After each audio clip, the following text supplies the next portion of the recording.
Kalau Pak Subhan butuh data, saya banyak punya data. Dari dulu saya sudah cermati kelakuan si Fu Fafa ini. Orang ini harus dibongkar.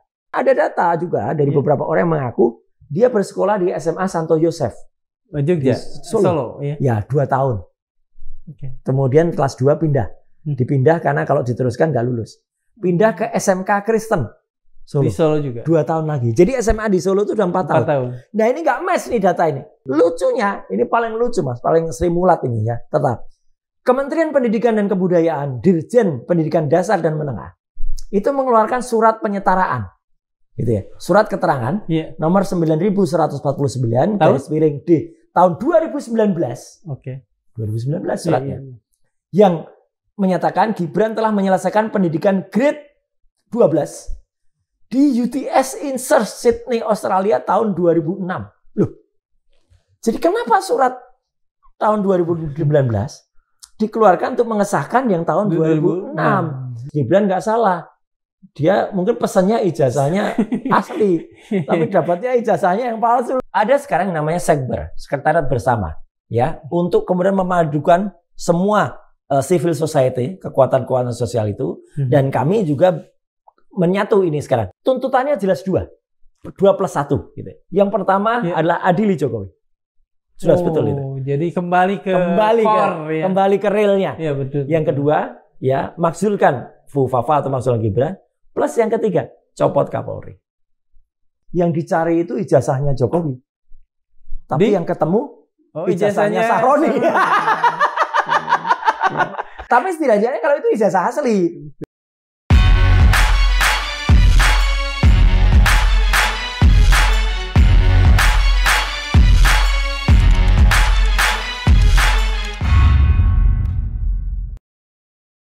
Bismillahirrahmanirrahim. Assalamualaikum warahmatullahi wabarakatuh. Waalaikumsalam. Sobat Madilog, kerusuhan itu biasanya memiliki 2 wajah. Di permukaan kita melihat ada benturan, ada amarah yang menggumpal, kemudian ada korban. Tetapi di balik itu bisa saja ada sesuatu yang mungkin licik. Ada tirai yang dibentangkan, ada isu-isu yang sengaja disembunyikan. Dalam kasus kerusuhan kemarin, rasa-rasanya kita mendengar suara-suara yang kian menjauh. Adili Jokowi misalnya, makzulkan Fu Fafa misalnya, atau bahkan yang lebih terasa betapa kita dalam sepekan ini lupa. Ada yang namanya Sylvester Matutina yang sudah inkrah persoalannya, yang sudah ditolak PK-nya, tapi kita tidak tahu apakah dia sudah berada di dalam lembaga pemasyarakatan atau tidak. Kita akan mencoba menguak persoalan ini dari Mas Roy Suryo. Mengapa saya tidak mendahului nama ini dengan siapa dia? Karena saya pikir saya tidak harus tidak harus kemudian menguraikannya. Anda tahu siapa Mas Roy Suryo. Selamat bertemu kembali Mas Roy. Ya, alhamdulillah. Mas Roy, kalau menurut penilaian Mas Roy, apakah kerusuhan kemarin dan kemudian kan gumpalan isunya sudah berubah sekarang itu kemudian meminggirkan isu-isu sebelumnya, adili Jokowi dan lain sebagainya. Isu soal adili Jokowi, kemudian juga makzulkan Gibran atau makzul Fu Fafa, itu tetap akan ada.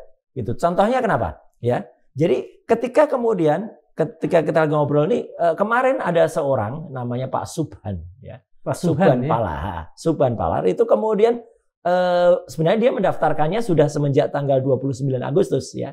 Nah, tapi kemudian baru terbuka dan kemudian diberitakan ya Humas dari Pengadilan Negeri Jakarta Pusat menyampaikan itu bahwa nanti akan ada sidang pertama perdata tanggal 8 September di Pengadilan Negeri Jakarta Pusat. Gugatan yang itu gugatannya cukup tinggi ya gitu sampai triliunan gitu ya.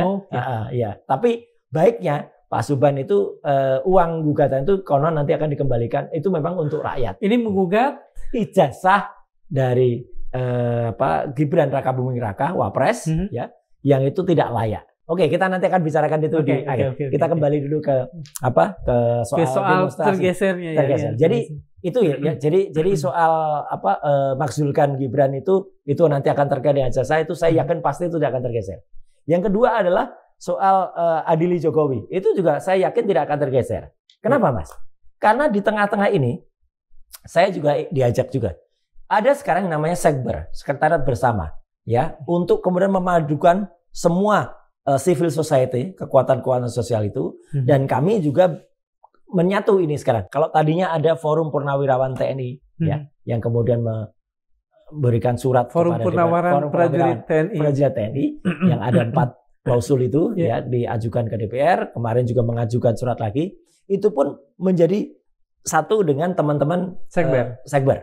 Ya gitu, jadi ada Pak Faisal Asegaf di situ, ada Jenderal Sunarko di situ, ada Pak Ugro di situ, ada kemudian saya, ada Dr. Tifa, ada juga Pak Rizal Fadilah, tokoh-tokoh yang lain. Ya mungkin kalau dari sisi seberang sana orang bilang orangnya itu lagi gitu. Memang, tapi ini kita bersatu sudah. Gitu loh. Jadi tidak ada yang terpisah-pisah. Kalau kemarin kan tampaknya ini kan sporadis, ya kan, Purnawirawan sendiri, unsur TPU juga, TPU sendiri, unsur akademisi sendiri. Ya, pada kasus ijazah, pada kasus buku Jokowi White Paper, kami memang sendiri. Kami memang tidak kemudian dikooptasi atau terlibat dengan yang lain-lain. Tapi kalau untuk visi yang sama, kita jadi satu. Nah, ini Sekber ini penyatuan kekuatan atau penyatuan kekuatan plus ada penambahan beberapa penyatuan plus penambahan. Yang pertama apa aja? Ya, yang bergabung kemudian kan ada juga misalnya teman-teman dari para YouTuber yang kayak Refli Harun juga ada di situ. Kemudian ada teman-teman dia tadi disebutkan lah, meskipun tidak mewakili TPU secara langsung gitu kan. Tapi kan ada juga misalnya Bu Mary, kemudian ada juga teman Pak Rizal Fadilah tadi sudah saya sebut. Kemudian ada tokoh-tokoh dari TNI, hampir semuanya gitu ya, yang purnawirawan kemarin ada di situ. Dan ini kami menyamakan visi supaya tidak ada perbedaan.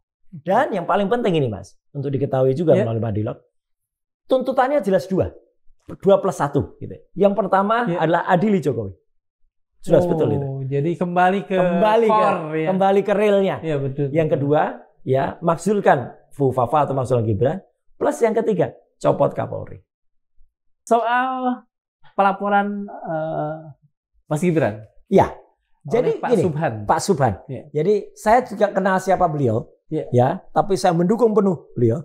Dan kalau menurut ini saya tawarkan, kalau Pak Subhan butuh data, saya banyak punya data. Kenapa saya banyak punya data? Dari dulu saya sudah cermati kelakuan daripada dia, ya gitu, si Fufafa ini. Bukan hanya soal Fufafa yang kita bisa bicarakan 99% itu firm, itu adalah dia. Tapi soal riwayat sekolahnya. Dia itu lewat sekolahnya oke lah, kalau SD sama SMP itu kita nggak perlu perbincangkan, kan itu juga nggak jadi syarat. Masalahnya syarat SMA itu menjadi syarat karena apa? Karena dalam undang-undang tentang presiden dan wakil presiden. Cuma sampai SMA kan? Iya, harus SMA. Dan itu yang menarik ternyata kalau kita lihat adalah banyak sekali berbagai catatan, termasuk juga yang ada di Wiki, termasuk juga yang sempat didaftarkan ke KPU, termasuk juga sudah sempat dimuat di Antara, itu tidak sinkron. Dulu dikatakan dia langsung sekolah ketika SMP, langsung sekolah di yang namanya Orchard Secondary School, Singapura, ya gitu. Tapi tahunnya gelap, nggak jelas. Terus sempat juga ini skenario pertama dulu. Dia kemudian masuk tahun berapa? Nah itu lulusnya kemudian munculnya ini tuh tahun berapa? Munculnya dalam tanda petik yang dikatakan skenario itu? Skenario itu ya ketika dia sudah mau jadi wali kota, masuk wali kota dulu, kemudian mau dicalonkan jadi wakil presiden. Nah kemudian dari situ dari Singapura. Kemudian dikatakan dia masuk ke MDIS, dia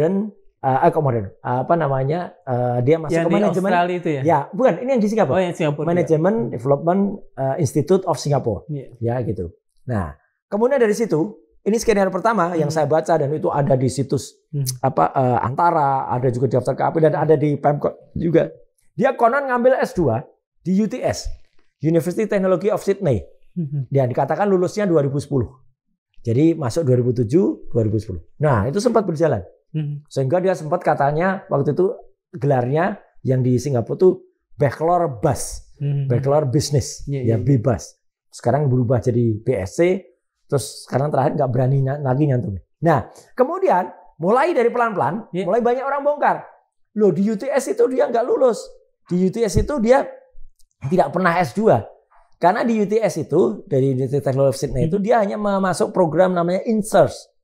INSERS itu program kayak matrikulasi, Mas. Mau masuk perguruan tinggi, tapi dan kemudian lucunya dibalik. Jadi kemudian UTS-nya duluan, baru Singapura. Jadi ini memang harus dibongkar, harus diperiksa. Kalau ada perintah pengadilan yang kemudian membongkar, orang ini harus dibongkar. Karena kemudian terbongkar bahwa yang di UTS itu ternyata dia hanya program INSERS. Dan yang dan yang di Singapura itu kemudian dia ijazahnya tiba-tiba dia tunjukkan ijazah dari Bradford. Bradford itu UK, Mas. United Kingdom. Padahal dia katanya itu UK itu kerjasamanya dengan MBAS. Nah, beberapa netizen kan canggih, Mas. Iya, betul. Dari Badan Intelijen. Iya, ini kan namanya dunia kan kata Omai udah sangat borderless gitu. Netizen mengatakan ijazahnya salah. Harusnya kalau dari MDAS dan Bradford, ijazahnya horizontal. Ada logo MDAS, ada logo Bradford. Dua.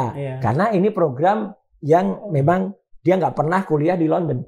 Lah yang dia tunjukkan itu ijazah yang dari Bradford, yang vertikal. Lah itu kalau orang itu kuliahnya di sono, di UK gitu loh.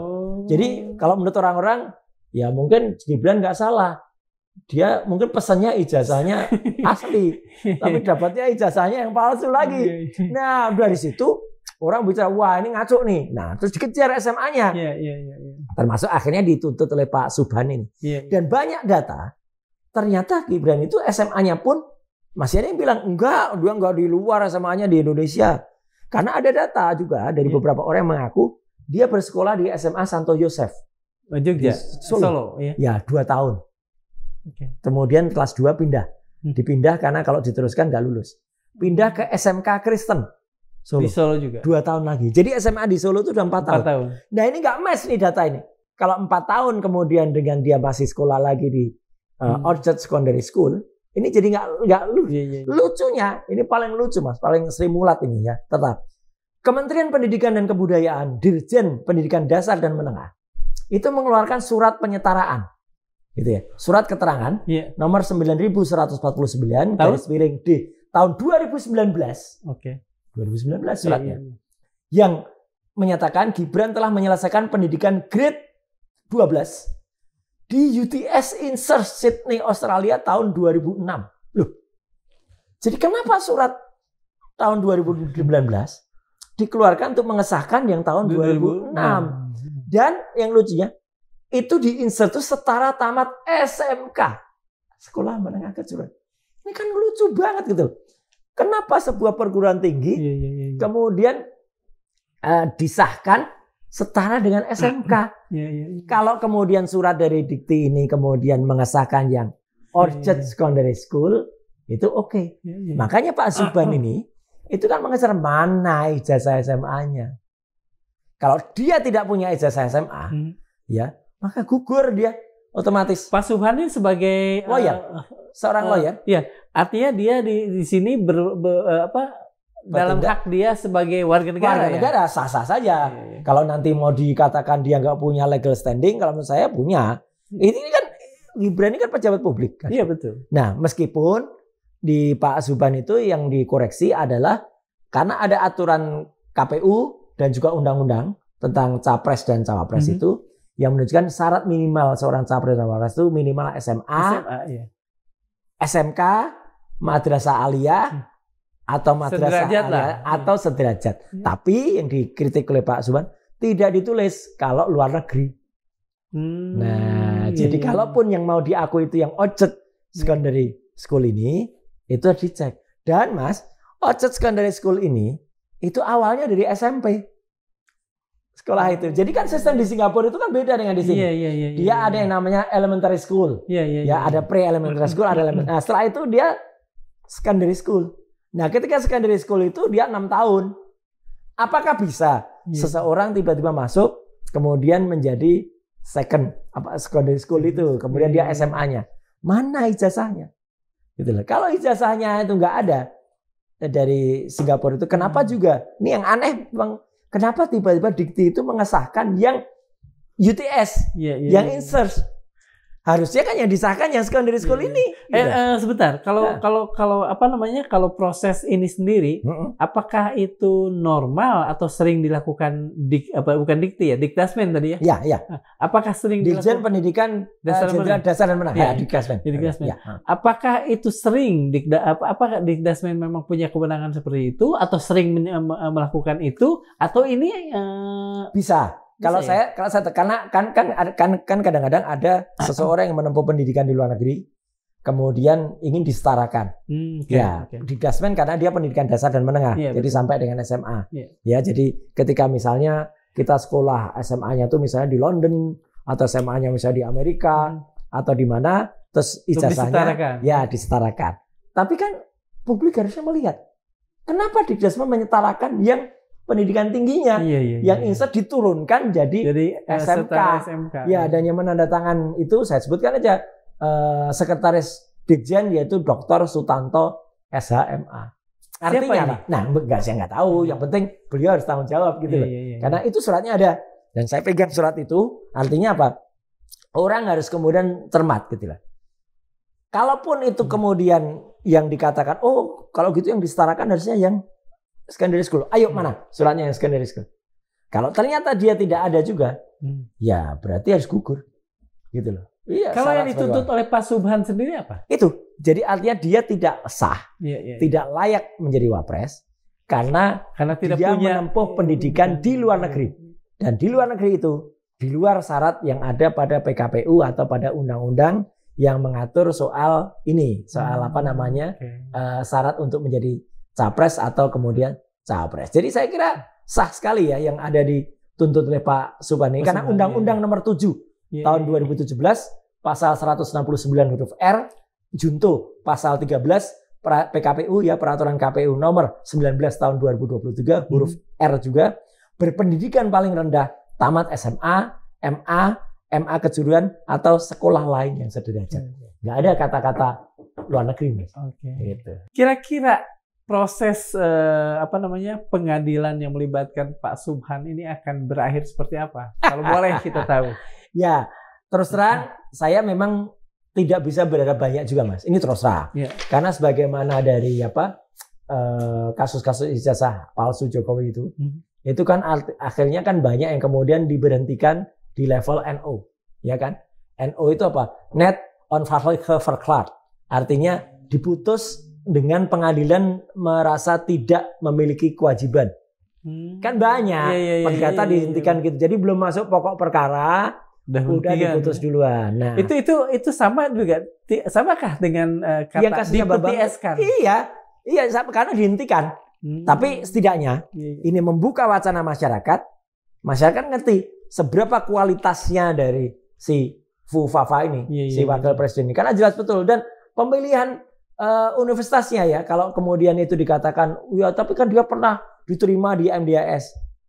Apa? MDAS itu urutan ke-46, Mas. Dari 55 perguruan tinggi yang ada di Singapura. Jadi kalau mau diurutkan kan ya 10 terbawah ini gitu loh. Ngapain juga masuk situ gitu loh. Dan dia ketika masuk sana itu dapat nilai lower. Hampir bawah. Karena dia dapat predikat second class honor second division. Itu setara kalau IP itu 2, juga. Gitu loh. Karena apa? Karena di sana itu ada kelas-kelasnya urutannya. Kebetulan saya agak mengerti ini. Urutan paling tinggi itu adalah honor degrees of bachelor-nya itu adalah first class honors, yaitu 68% rata-rata itu dapat di sana. Ada second class honors, ya, itu first division. Nah, si Fufafa ini masuk kepada second class honors second division. Memang bukan yang terbawah. Yang terbawah ini adalah third class. Third class honors gitu. Jadi kan artinya kan aduh. Udah. Jadi nggak apa-apa kalau saya sih Pak Subhan ini sudah membuka kotak Pandora. Biarkan nanti orang-orang yang kritis, orang yang tahu itu bisa tahu sebenarnya pendidikannya ini sah apa enggak, dan ini akan bisa menjadi amunisi yang sangat kuat untuk purnawirawan prajurit TNI Polri, lagi tambah klausulnya. Bukan hanya 4, bukan hanya 5, tapi tambah klausul saya lagi 6. Apa satunya? Satunya ketika menjadi wapres, akun Instagram resminya dia itu melakukan follow terhadap akun judi online. Firm itu ya? Firm. Diakui oleh Satwapres. Ada jawaban Satwapres yang mengatakan sudah kami unfollow. Udah gitu aja. Kan konyol banget. Pengakuan loh itu. Kecuali dia mengatakan tidak benar itu. Dan tidak hanya satu akun judi online, 3. Memang dia menjawab Satwapres tuh. Itu akun itu berubah-ubah. Dulu nggak judi online, dulu game. Ya namanya juga orang wapres, gitu. Dan dia hanya memfollow sekitar 600-an akun. Ya korek dong gitu. Apalagi dia di-follow oleh lebih dari jutaan akun kan. Harusnya mengerti dan dia mengakui kalau itu sudah di-unfollow. Jadi moga-moga saja kan 4 yang dulu ada soal MK, soal kapabilitas, soal fufafa, soal korupsi yang kemudian sempat indikasi korupsi oleh Mas Ubaidillah Badrun yang dilakukan. Tambah pendidikan yang dilakukan Pak Subhan ini tambah 1 lagi. Jadi ini sebenarnya sudah saya cacat terakhir lah. Nih, Mas. Pertanyaan saya terakhir. Ya.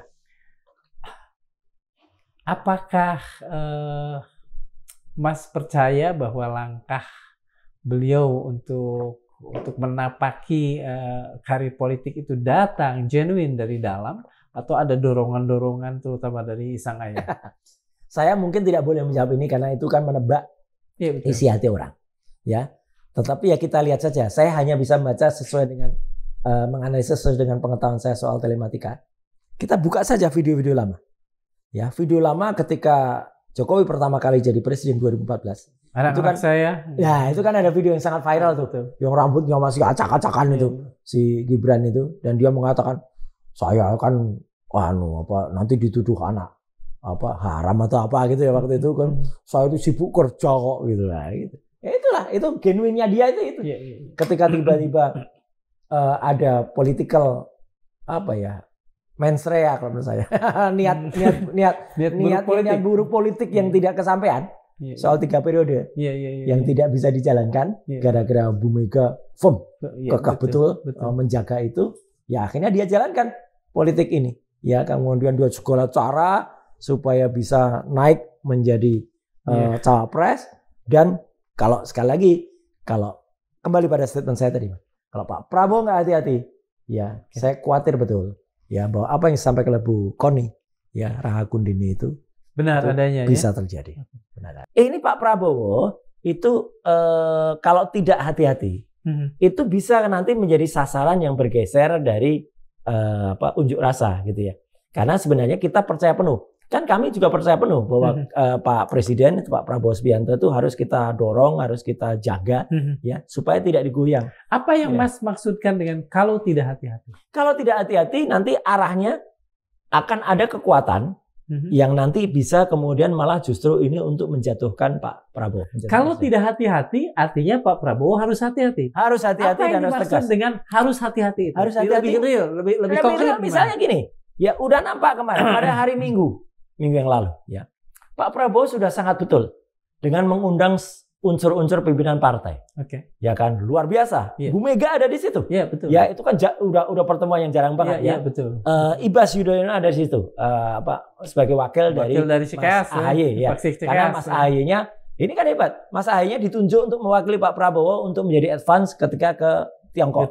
Gitu. Kemudian ada Pak Ahmad Muzani, Ketua MPR. Ada juga Pak Surya Paloh, langsung Ketua Umum Nasdem.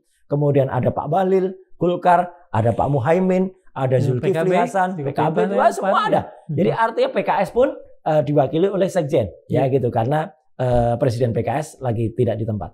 Artinya ini kan kekuatan penuh. Tapi apa yang aneh, Mas? Silakan, saya tidak terlalu. Nggak ada wakilnya. Maaf. Pak Gibran. Nggak ada di situ. Ini kalau menurut saya luar biasa. Apakah ini Pak Prabowo tidak berkenan untuk menghadirkan atau beliau sendiri, artinya Pak Gibran kalaupun tidak berkenan, harusnya wakilnya itu tahu diri. Dia harusnya datang. Toh dia konon itu kan hanya berjarak nggak sampai 5 kilo dari Istana Negara. Dia lagi ada di Istana Wakil Presiden. Ya, di Kebon Sirih ya. Iya, lagi konon siangnya lagi menerima perwakilan ojol. Yang orang sebagian nyebut itu ojol-ojolan. Oh iya. Ya, kenapa saya bilang ojol-ojolan? Ya, karena ojol itu harusnya meskipun itu ada 4 ya, perusahaan lah ya. Gitu. Ada Grab, ada Gojek, ada Maxim, ada InDrive ya, gitu. Tapi kan ada asosiasi mereka. Tapi yang diundang itu kan pribadi-pribadi. Yang tiba-tiba seorang driver ojol yang kemudian dia terkait, memang itu ojol, tapi dia pribadi yang terkait pada aplikator, kemudian diundang. Jadi kan dia nggak mewakili. Makanya kan kita dengar, Mas, ada protes dari organisasi-organisasi ojol. Itu tidak mewakili kami. Apalagi mereka teriak. Bukan representasi. Lihat bajunya, apalagi gitu kan. Ya, ini baru-baru ya. Ini sih sudah dibahas di teman-teman ya. Bajunya baru, sepatunya juga luar biasa gitu. Tanpa mengecek, kita hormatilah gitu. Ojol bisa beli kayak gitu. Tapi kan yang satu tidak mewakili organisasi ojol itu. Itu. Nah, kalau siang dia bisa bikin kayak gitu, kan sorenya apa sih susahnya si geser itu geser. Apalagi sesudahnya, sesudah maghrib, kan tampak betul kemudian yang melakukan press conference itu bukan lagi si wakil presiden, tapi malah justru Menteri Pertahanan, Pak Syafri Samsudin, didampingi Menteri Dalam Negeri Pak Tito Karnavian, didampingi Panglima TNI. Ya, kemudian didampingi Kapolri, didampingi 3 kepala staf angkatan, itu menyampaikan kondisi terkini perkembangan keamanan dan di Indonesia. Gitu. Jadi menurut saya ini ada satu yang harus diwaspadai. Sudah jelas kalau menurut saya saya tidak sampai dengan kata pengkhianatan tidak, Tapi menurut saya ketidakkompakan ini nggak bagus. Ketidakkompakan antara presiden dengan Pak Pres, akan dipandang rakyat dengan sangat tidak bagus. Dan ini nampak betul. Malah esok harinya si Wapres ini malah bikin, kalau menurut saya sih mencontoh ayahnya dulu lah. Gitu ya. Malah ojol bagi-bagi bunga kepada petugas. Ya maksudnya bagus. Tapi sekarang kita dipikir. Bunga dari siapa? Gitu loh. Itu biaya yang tidak murah itu ya. Dulu lebih norak lagi kalau dulu. Kalau zaman dulu karangan bunga, itu kan sering itu tiba-tiba ada karangan bunga sampai beratus-ratus dan tidak dibayar, kan ini kan sering banget ya kan, kasihan kan, florisnya kan UMKM-nya itu UMKM-nya kasihan. Nah, jadi dari sini Mas, saya jadi teringat pembicaraan dari Prof. Koni Ratu Rahakundini, bahwa Pak Prabowo harus ada pembagian 2 tahun itu. Ya. Meskipun saya bukan seorang analis politik, itulah yang saya maksudkan, Pak Prabowo harus hati-hati. Karena memang aturannya, kalau presiden mangkat atau berhalangan tetap, maka yang menggantikan adalah wakil. Nah, apakah kita rela, gitu loh, dipimpin oleh seorang wakil presiden dengan kualifikasi segitu, gitu loh, gitu. Sudah jelas Purnawirawan Prajurit TNI Polri sudah mungkin rela Mas, karena kan dia terpilih itu oleh 50-an sekian. Terpilih itu sebenarnya tanda tanya besar. Kenapa saya bilang tanda tanya besar? Ini juga masih ada tanda tanyanya. Beberapa waktu yang lalu saya ke KPU, karena kami memenangkan dari koalisi ini lainnya, bukan yang sekber, tapi yang koalisi sipil, gabungan dari teman-teman ITB, Kapak, UI, kemudian UNAIR, UGM saya, kemudian kami datang itu waktu itu kan. Kita waktu itu mengkritik keras soal Sirekap, sistem informasi rekapitulasi. Dan kami bertanyakan, dasarnya angka 58%, 26%, dan 16% itu dari mana? Dan ternyata itu bisa dijelaskan. Kita menang dari KIP, dari Komisi Informasi Pusat. Bahwa artinya kita menang itu apa? KPU harus membuka itu. KPU challenge, banding lagi sampai kasasi, sampai inkrah. Kita dapat perintah dari KIP untuk KPU membuka itu. Apa yang dilakukan KPU? KPU tidak membuka itu. Kan jahat banget. Padahal artinya bahkan kemudian tidak mematuhi hasil itu putusan hukum, hukum itu. Itu hukum. Kemudian yang terjadi adalah saya sendiri yang datang ke KPU sekitar sebulan yang lalu membawa putusan itu dan itu dijanjikan pun sesuai dengan persetujuan dari KPU. Silakan datang hari Senin jam 10 pagi, bla bla bla bla. Saya datang jam 10 pagi. Kita tunggu. Sampai jam 12 siang, Mas. Saya tunggu karena nggak datang-datang. Akhirnya saya rekam itu petugas yang ada di sana. mereka ternyata tidak bisa menyajikan data-data itu. Dan mereka hanya bisa menyajikan data dari tingkat nasional. Padahal yang kami minta itu data-data per TPS. Harus ada, Mas. Iya, ini republik, bukan negeri Wakanda. Gitu. Artinya sebetulnya bahkan lembaga-lembaga dalam tanda petik tentu ya kenegaraan pun sudah dirasuki sikap-sikap untuk tidak mematuhi putusan hukum. Betul. Dan sudah dirasuki untuk memberikan penutupan atau pengkaburan itu. Dan yang paling baru, Mas, baru saya bicarakan di podcast ini. Tanggal 21 Agustus kemarin, KPU itu mengeluarkan putusan internal KPU. Mereka membuat data tentang persyaratan presiden dan wakil presiden 2014, 2019, dan selanjutnya itu menjadi data pribadi yang dikecualikan untuk tidak dibuka. Keputusan dari KPU? Iya, itu kan konyol. Nggak boleh. Sebentar. Ya. Keputusan KPU untuk dirinya sendiri, untuk tapi menutup akses hak publik yang sudah jelas. Hak akses publik. Hak itu kan. Jadi ini harus undang-undang bukan? Betul. Ada Undang-Undang Keterbukaan Informasi Publik nomor 14 tahun 2008 yang kebetulan saya ikut nyusunnya juga. Memang ada pengecualian di pasal 17 ya huruf H bahwa data-data pribadi itu tidak dibuka. Kenapa makin lama kemudian aparat-aparat kenegaraan makin konyol, kita kan? Pertama makin konyol, kedua sikap-sikapnya juga makin makin tidak elegan ya. Saya teruskan dikit. Undang-Undang Keterbukaan Informasi Publik meskipun ada pasal 17 yang dikecualikan. Ada pasal 18-nya di ayat 2. Ketika dia sudah jadi pejabat publik itu harus dibuka. Berarti keputusan dari KPU untuk menutup diri itu jelas melanggar undang-undang. Ini harus dibongkar gitu loh. Dan itu tertutupi juga oleh urusan-urusan sekarang ini ya. Iya, jadi itu kan saya tahu itu maksudnya. Untuk menutup akses kami terhadap data-data pendidikan dari Joko Widodo ya selaku presiden 2014 yang terpilih untuk menutupi data-data dari Gibran Rakabuming Raka yang menjadi Wapres 2024. Ini konyol sekali.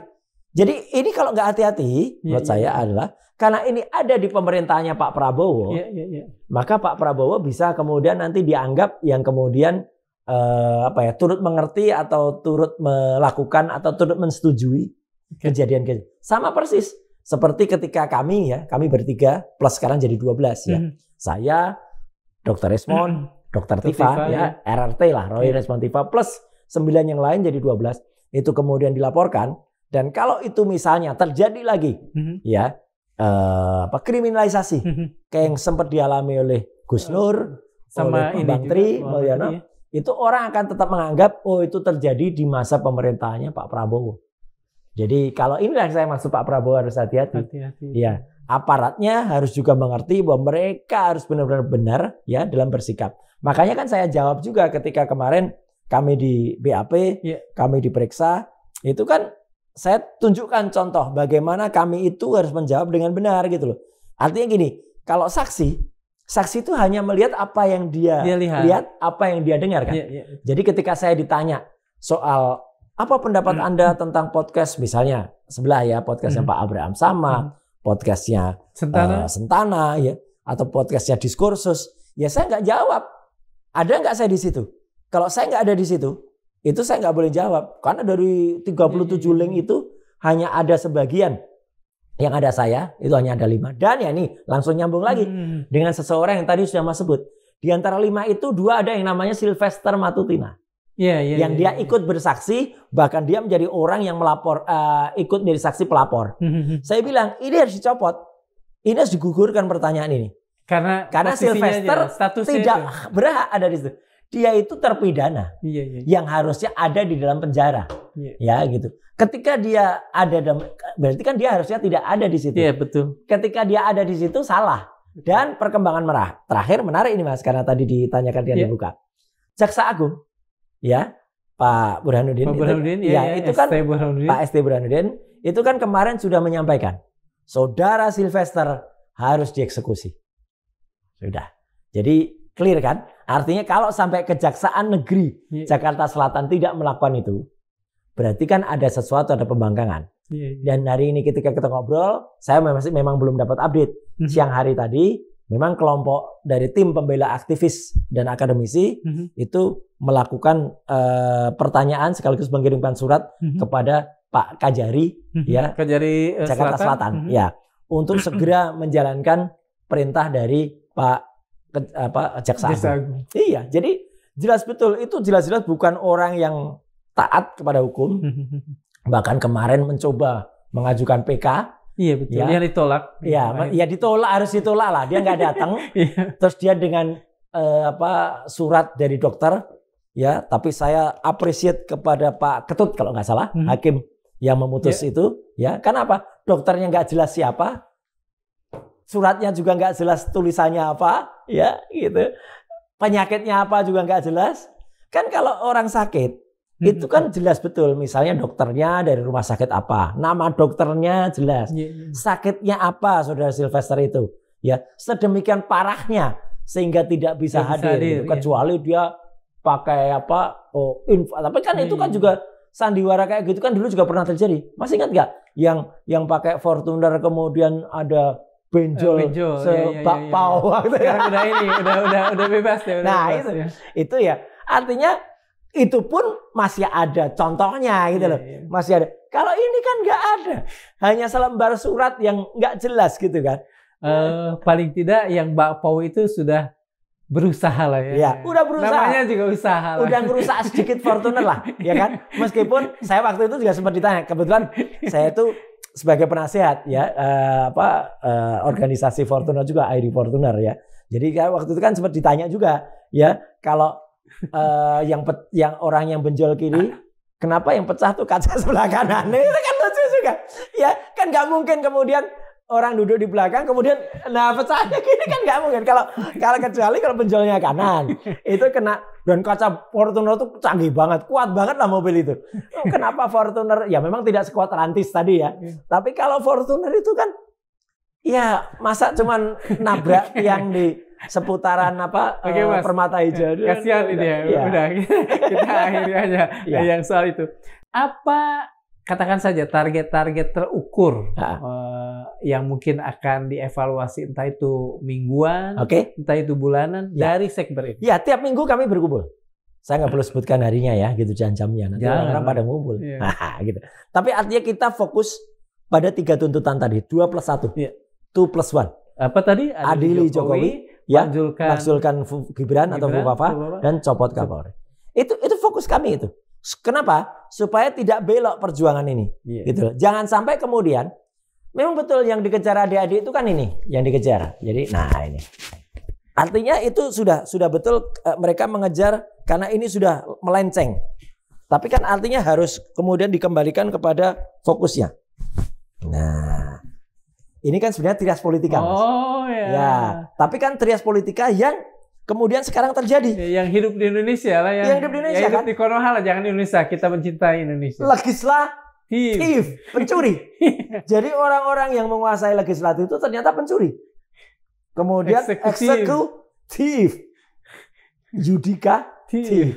Ini trias koruptika, bukan politika. Nah, ini memang harus dikejar. Tetapi kan kita tahu eksekutif yang pernah berkuasa. Kalau trias politika kan Montesquieu ya. Ini siapa ini? Montesquieu. Montesquieu ya. Ini siapa nih trias politika? Adalah pokoknya, ya kan gitu. Inilah yang terjadi, dan artinya silahkan fokus juga ke kejar ini. Dan kemarin kan sudah ada tuh satirnya kan, Mas.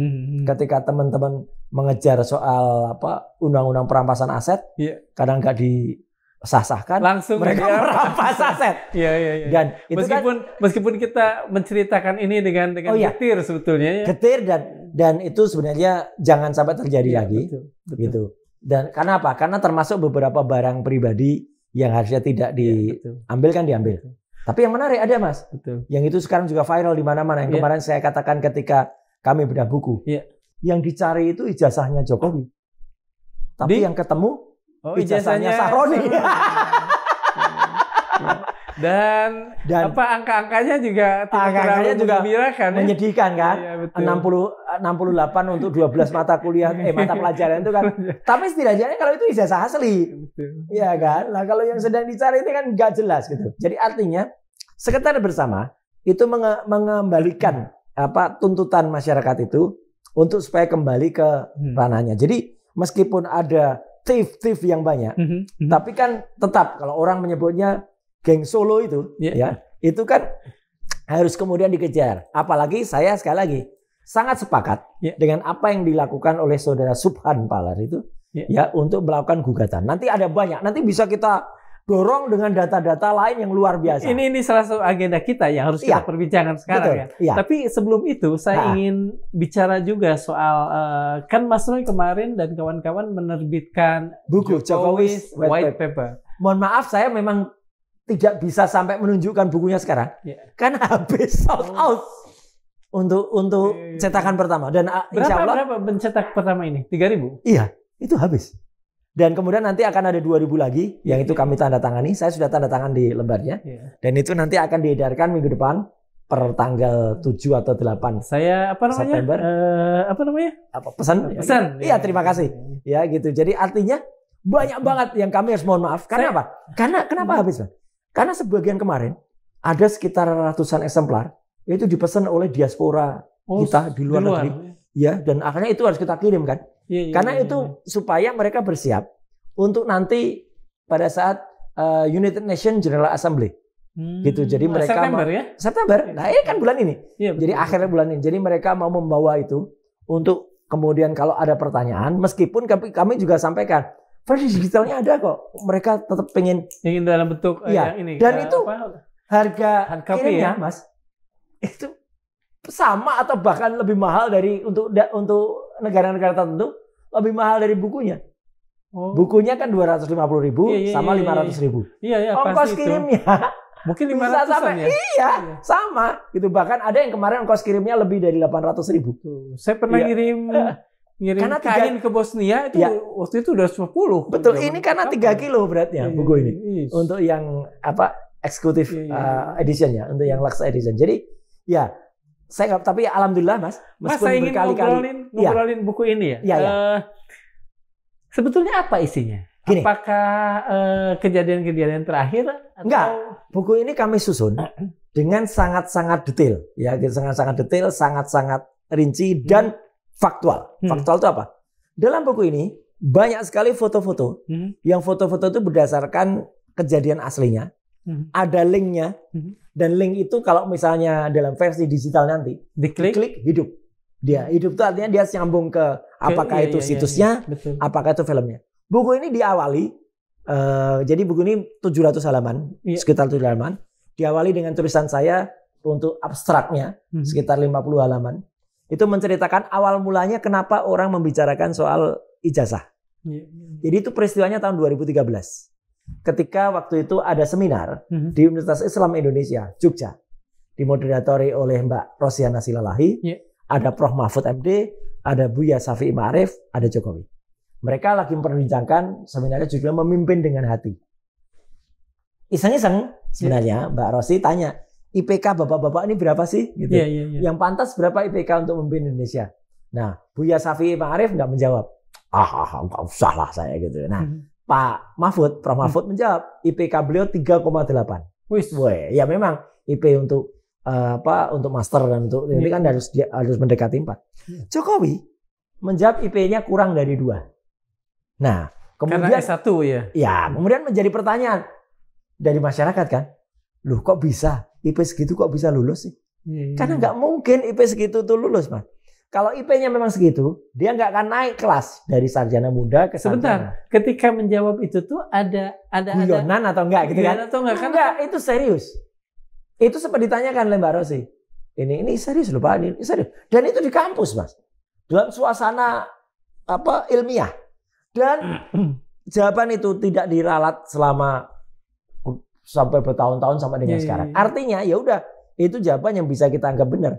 Dan itu dikonfirmasi ketika gelar perkara di Barreskrim. Ketika kemarin ada KHS ya, itu yang ditunjukkan oleh Pak Juandini selaku Diptipidu. IPK-nya dia untuk yang sarjana muda memang 2, sekian.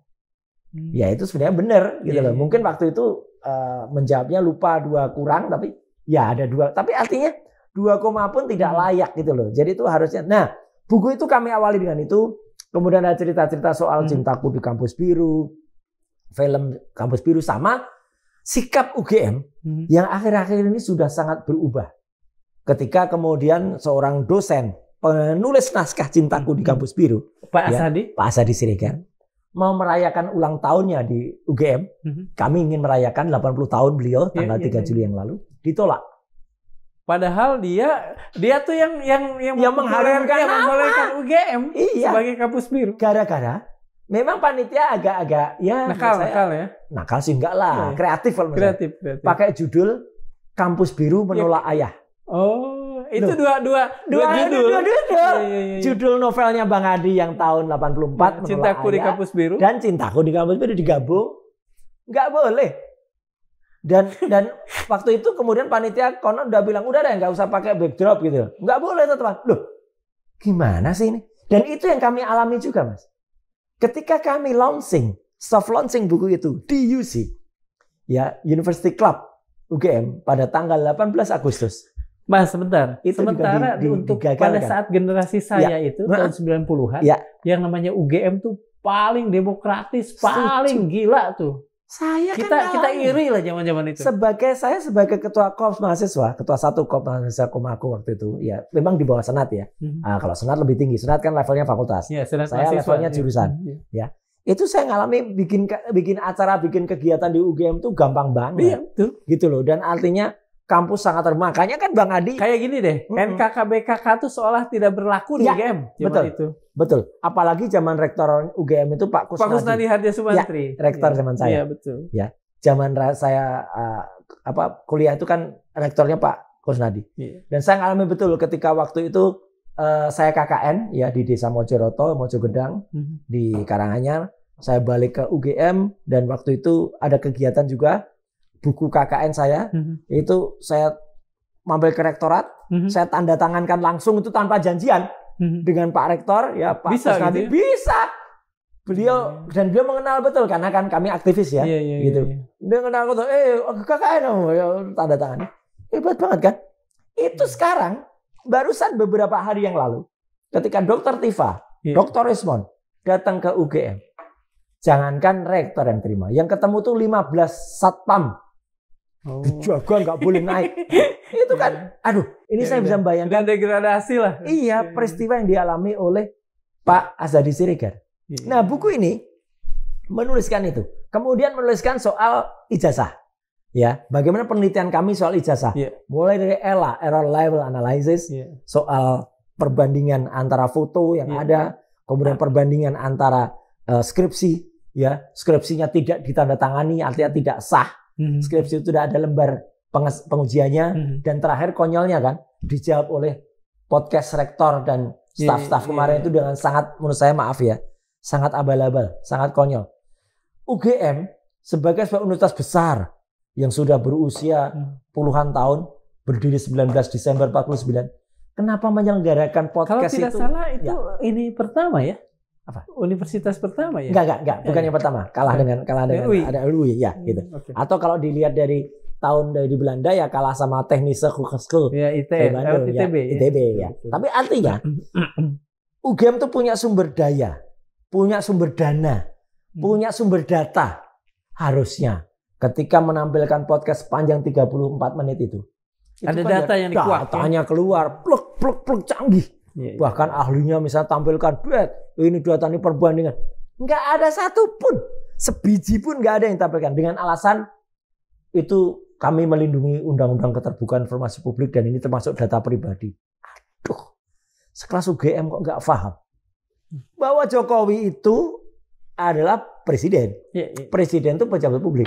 Dan UGM adalah badan publik yang harus menampilkan data publik itu kepada masyarakat. Jadi wajar kalau kemudian masyarakat malah bertanya-tanya, ini gimana sih? Kok malah turun kelas kayak gini? Jadi itu yang kami ungkap juga di dalam buku itu, ya. Jadi ini kritikan Dari orang dalam, Mas. Iya. Saya, Dr. Rismond, Dr. Tifa, itu kan bukan orang luar. S1, S2 kami semuanya di UGM. ya.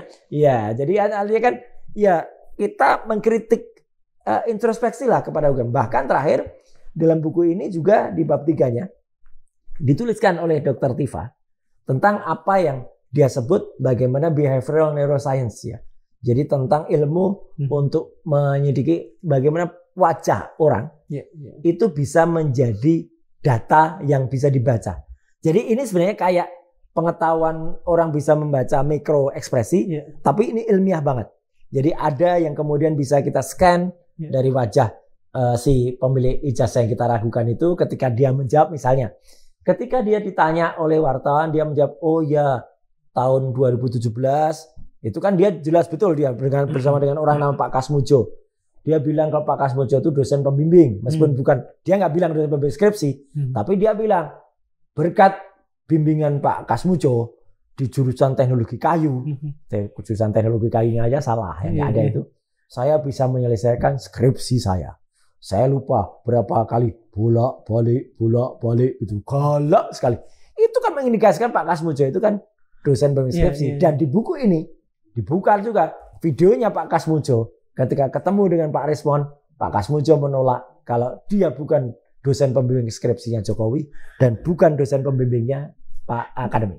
Kalau saya perhatikan dengan kata lain sebetulnya buku ini adalah semacam apa? Kumpulan apa yang kemudian dicari digali dari masing-masing ini. Betul. Jadi buku ini pure ilmiah. Penelitian kami selama sekian bulan, sekian tahun ini. Karena ini kan sebenarnya sudah kami mulai semenjak beberapa tahun yang lalu gitu ya. Cuman memang kami benar-benar mendesak itu ketika ada postingan dari Dian Sandi Utama, kader Partai Gajah itu ya, Partai PSI. Partai Gajah, partai nggak punya ijazah itu. Itu. Pada tanggal 1 April itu, yang dia mengatakan kalau ini loh ijazah yang asli. Nah karena dia bilang ijazah asli dan itu postingan pertama dia, postingan pertama ijazah itu berwarna asli, itu yang kami teliti. Makanya Dr. Rismond kemudian mengajukan berbagai penelitian, termasuk penelitian soal bagaimana cap dari fakultas itu tidak kemudian menempel ke pas fotonya Jokowi. Ada di situ. Jelas. Kemudian Dr. Tifa jelas banget membaca bagaimana ekspresi dari Jokowi ketika bilang soal ketika dia sudah terbongkar Pak Kasmujo menolak itu, kan jelek banget itu ekspresinya. Dan dia ditanya wartawan, dia bilang, "Ya memang Kasmujo bukan dosen pembimbing skripsi, tapi pembimbing akademik." Nah, itu dibaca oleh Dr. Tifa dengan riset ilmiahnya apa wajah yang ada. Dan kemudian ketika Dr. Tifa itu menceritakan soal bagian dari otak, ya, bagian dari korteks ya. Ada yang namanya prefrontal cortex, ada yang kemudian namanya yang ada di belakang sentrumnya, kemudian yang ada di tengah belakang. Nah, itu berbeda. Pengetahuan yang dihafalkan sama pengetahuan yang asli itu beda. Ketika dia mengatakan, ketika Jokowi mengatakan dosen pembimbing saya sambil merem, mengingat ya Profesor Dr. Insinyur Ahmad Kasmujo. Nah, Profesor Insinyur Ahmad Sumitro ya. Nah, itu kelihatan kalau sebenarnya itu tidak real gitu. Nah, itu ada ilmunya. Itulah yang ada dalam buku ini. Jadi kalau begitu bisa saya katakan bahwa buku ini sama sekali berbeda dengan buku Pak Bambang Tri. Oh, beda. Beda ya. Gini. Mungkin orang bisa mengatakan ya dengan segala hormat, Pak Bambang Tri itu menulis dengan teknik wartawan, nulis tanpa referensi, tanpa link, tanpa bukti. Kalau di sini, semua yang kami tulis itu ada linknya. Semua yang kami tulis ada referensinya. Semua yang kami tulis itu bahkan ada buktinya dan fotonya adalah foto aktual masing-masing. Jadi termasuk foto ketika peristiwa seminar di UI tahun 2013, foto ketika kami bertiga diterima oleh UGM secara resmi tanggal 15 April, dihadapkan dengan tidak ada data di situ. Foto ketika TPUA mengajukan laporan pertama kali ke Bareskrim, ya. Ada juga foto ketika Joko Widodo melaporkan kami, ya, di Bareskrim juga. Di Polda Metro Jaya, tapi loketnya terbaca layan masyarakat kehilangan. Pelaporan kehilangan. Ya mungkin kehilangan malunya atau kehilangan jati dirinya, saya nggak ngerti ya. Gitu. Tapi pokoknya itu melaporkan itu gitu. Pelaporan atas masing-masing, atas Mas Roy, atas Dr. Tifa, atas semualah yang 12 respon, itu. Ada yang 12. Itu sebetulnya ada blessing in disguise di sana, menyatukan semua. Ya, boleh itu dikatakan. Dan itu sebenarnya untuk juga masyarakat. Karena sebenarnya kalau dari 12 itu kan ada 3 klaster sebenarnya. Satu klaster peneliti, ya RRT itu, Roy, Respon, Tifa. Klaster kedua adalah klaster ulama. Ada Pak Rizal Fadilah, ada Bu Kurnia Triroyani, ada kemudian Mas Rustam, itu ada. Rustam Effendi ya. Ya, kemudian ada juga klaster media. Pak Abraham Samad pun masuk media. Ya, Sentana juga.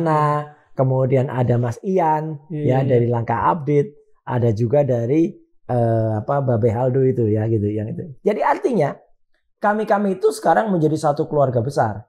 Ya gitu, yang kami semuanya punya satu rasa, satu jiwa, satu karsa gitu ya. Untuk dan kami memang saling berkomunikasi gitu ya. Kalau misalnya ada yang dilaporkan dan tidak hanya 12 loh Mas. Sekarang ada juga beberapa yang dipanggil juga gitu. Kemarin tapi sebelum peristiwa kerusuhan itu. Ya, memang dengan adanya kerusuhan, ya memang ini ada sedikit tertunda gitu. Tapi kami pun siap dan kami terus tidak ada berhenti-hentinya. Ada nanti launching buku, sudah ya, ini kan sudah launching buku, sudah ada soft launching di UGM, yang itu berusaha diganggu dengan sedemikian rupa, ada listriknya dimatikan lah, ada ruangannya suruh pindah lah, tapi kami tegar. Kemudian kita ke grand launching kemarin ya, itu juga kami sengaja, kalau itu kami sengaja satir, kami matikan, jadi sebelum dimatikan kami matikan listriknya, kami pakai lilin gitu ya, sekaligus kita berdoa atas wafatnya Afan Kurniawan waktu itu ya gitu karena itu di tengah-tengah peristiwa itu. Dan ketika kemarin kami bedah buku. Nah, ini bedah buku lucu, difasilitasi juga oleh Rela Agama. Rela Agama itu adalah relawan alumni UGM. Jadi sebenarnya alhamdulillah lah. UGM sudah mulai ada orang-orang yang sadar dan tahu kemudian melihat kami ini. Rela Agama ini resmi semacam iluninya UI. Resmi banget nggak? Karena yang resmi adalah Kagama. Oh, Kagama ya betul, Kagama ya. Universitas Gadjah Mada. Tapi nggak apa-apa, ya kan tidak ada larangan untuk membuat organisasi-organisasi. Saya pikir Kagama juga mungkin tidak bisa kita salahkan. Mungkin pakai juga. Kan? Kagama sebenarnya ada beberapa unsur dari Kagama yang membantu kami. Iya betul. Ada Kagama Cirebon ya, yang itu sudah jelas. Kagama Jogja waktu itu ya, ketika tanggal 15 April itu juga mendukung gitu. Meskipun mereka kemarin pada saat soft launching sempat juga datang menungguin kami dan wait and see gitu ya, belum bersikap. Tapi kalau Kagama Pusat saya kira masih belum ya gitu kan. Ya kita tahulah gitu apa yang terjadi. Ya nggak enak lah gitu ya. Rikuh lah. Rikuh pasti ada. Tapi artinya semua ini bergerak untuk mencapai atau tidak ada putus-putusnya. Terima kasih sekali. Siap, Mas Roy. Mas. Kita ingin ngobrol lebih lama, tapi waktunya. Oh masih panjang Mas nanti. Nanti lain waktu kita akan bicarakan kalau Pak Subhan nanti misalnya di NU atau apa. Langkahnya apa. Siap. Sobat Mandilog, jangan biarkan kerusuhan jadi tirai yang menutupi pertanyaan pokok di Republik ini. Soal kejujuran seorang mantan presiden, legalitas seorang wakil, dan kasus-kasus hukum yang belum tuntas. Nelson Mandela pernah mengingatkan, jika parlemen dan pemerintah tidak takut kepada rakyatnya, maka demokrasi sudah mati sebelum waktunya. Thomas Jefferson menambahkan, ketika rakyat menjadi apatis, penguasa akan menjadi serigala. Kebebasan hanya terjaga bila rakyat selalu waspada. Dan mari jujur, bangsa ini bukan sedang kekurangan informasi. Kita dibanjiri berita setiap detik. Yang kita kekurangan adalah keberanian untuk menolak pengalihan isu, menolak hidup dalam sandiwara yang diproduksi elit.